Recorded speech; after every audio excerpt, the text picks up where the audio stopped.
Assalamualaikum warahmatullahi wabarakatuh. Perkenalkan, nama saya Olivia Damayanti. Di video ini saya akan menjelaskan cara mengolah data dengan SPSS. Di sini saya menggunakan 3 variabel X dan 1 variabel Y. Untuk mengolah data sekunder terdapat 3 uji. Pertama, uji statistik deskriptif. Kedua, uji asumsi klasik yang terdiri dari uji normalitas, uji multikolinearitas, uji autokorelasi, dan uji heteroskedastisitas. Yang ketiga, uji hipotesis, yaitu uji analisis linear berganda, uji koefisien determinasi, uji F, dan uji T. Cara untuk mengolah datanya yaitu pilih analyze, lalu deskriptif statistik, lalu deskriptif, lalu pindahkan semua variabel ke variables, lalu pilih option, lalu beri centang pada mean, lalu di dispersion centang pada std deviation, minimum, dan maksimum. Lalu pada display order beri tanda pada variabel list, lalu pilih OK. Hasilnya seperti ini.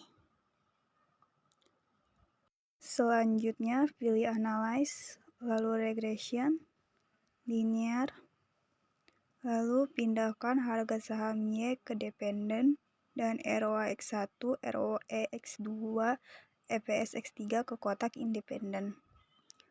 Lalu pilih statistik.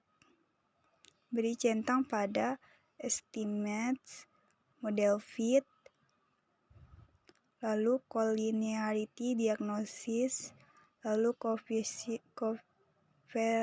matrix, lalu Darwin-Watson. Lalu continue.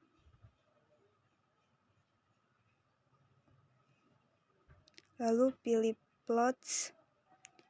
Pindahkan zipret ke X dan spreadsheet ke Y.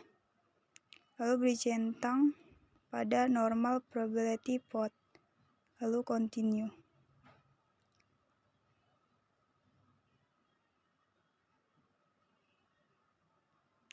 Lalu pilih save, beri centang pada unstandard DZ. Lalu continue, lalu OK. Hasilnya akan seperti ini.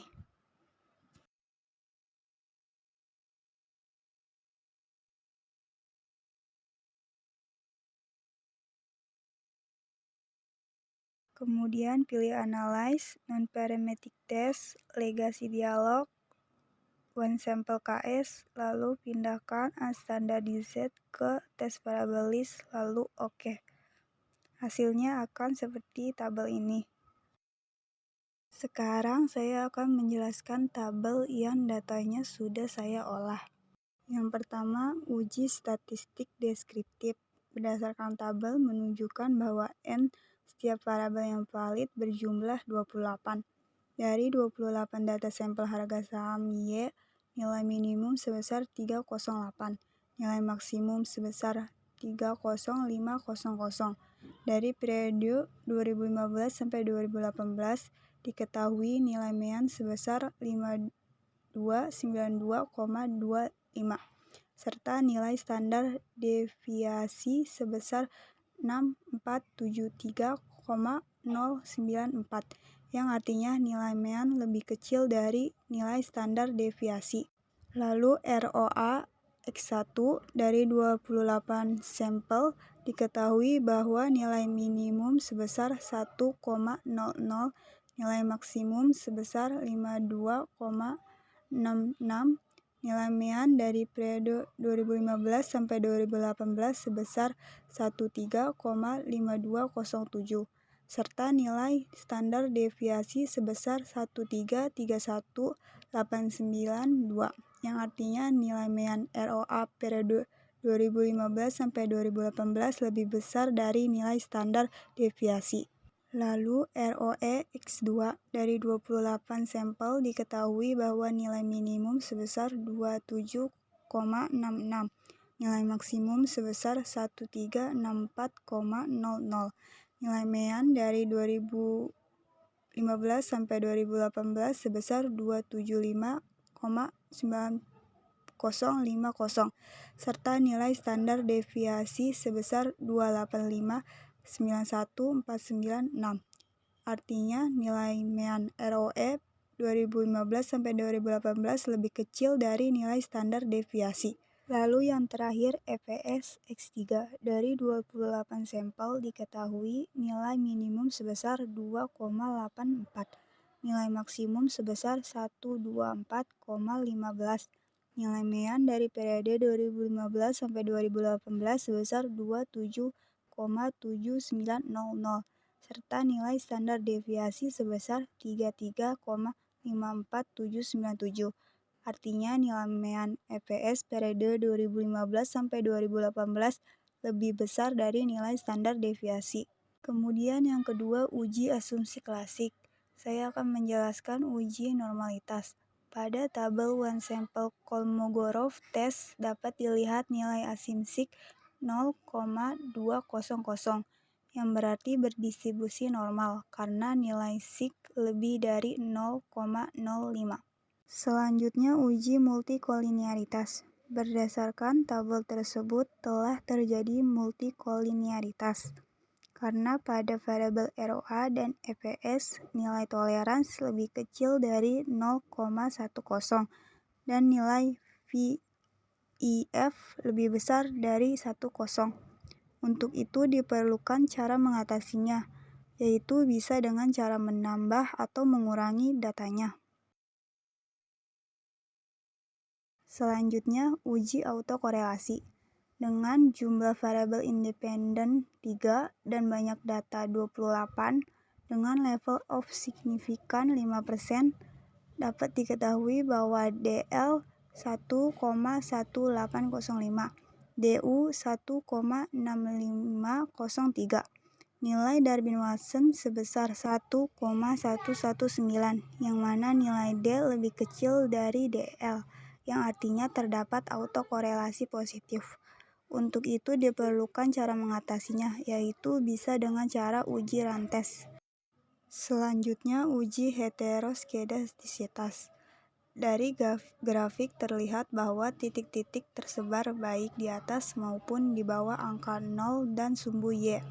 Hal ini dapat disimpulkan bahwa tidak terjadi heteroskedastisitas pada model regresi, sehingga model regresi layak dipakai untuk memprediksi.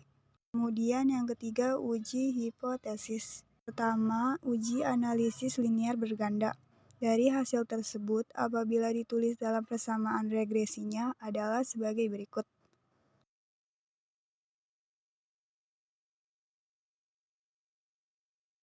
Selanjutnya, uji koefisien determinasi. Dari data tersebut, besarnya adjusted R-square atau R2 adalah 0,913. Hal ini berarti 91,3% variabel harga saham tidak dapat dijelaskan oleh variasi dari 3 variabel independen atau ROA, ROE, EPS. Sisanya 8,7% dijelaskan oleh sebab-sebab lain. Selanjutnya uji F. Dari tabel menunjukkan hasil uji F hitung sebesar 95,346 dengan nilai signifikan sebesar 0,000. Karena nilai signifikan lebih kecil dari 0,05, maka dapat disimpulkan bahwa variabel ROA, ROE, dan EPS tidak memiliki pengaruh simultan terhadap variabel harga saham atau Y. Yang terakhir, uji T. Dari data tersebut, maka dapat dianalisis bahwa satu, hasil dari pengujian diperoleh nilai T hitung untuk variabel ROA terhadap harga saham menunjukkan bahwa T hitung adalah minus 2,680 dengan nilai signifikan 0,013 yang mana lebih kecil dari 0,05, yang dapat disimpulkan bahwa ROA memiliki pengaruh terhadap harga saham. Kedua, hasil dari pengujian diperoleh nilai T hitung untuk variabel ROE terhadap harga saham menunjukkan bahwa nilai T hitung adalah minus 14,261 dengan nilai signifikan 0,000 yang mana lebih kecil dari 0,05, yang dapat disimpulkan bahwa ROE memiliki pengaruh terhadap harga saham. Ketiga, dan dari hasil pengujian diperoleh nilai T hitung untuk variabel EPS terhadap harga saham menunjukkan bahwa T hitung adalah 3,393 dengan nilai signifikan 0,002 yang mana lebih kecil dari 0,05, yang dapat disimpulkan bahwa EPS memiliki pengaruh terhadap harga saham. Sekian video penjelasan dari saya, kurang lebihnya mohon maaf. Wassalamualaikum warahmatullahi wabarakatuh.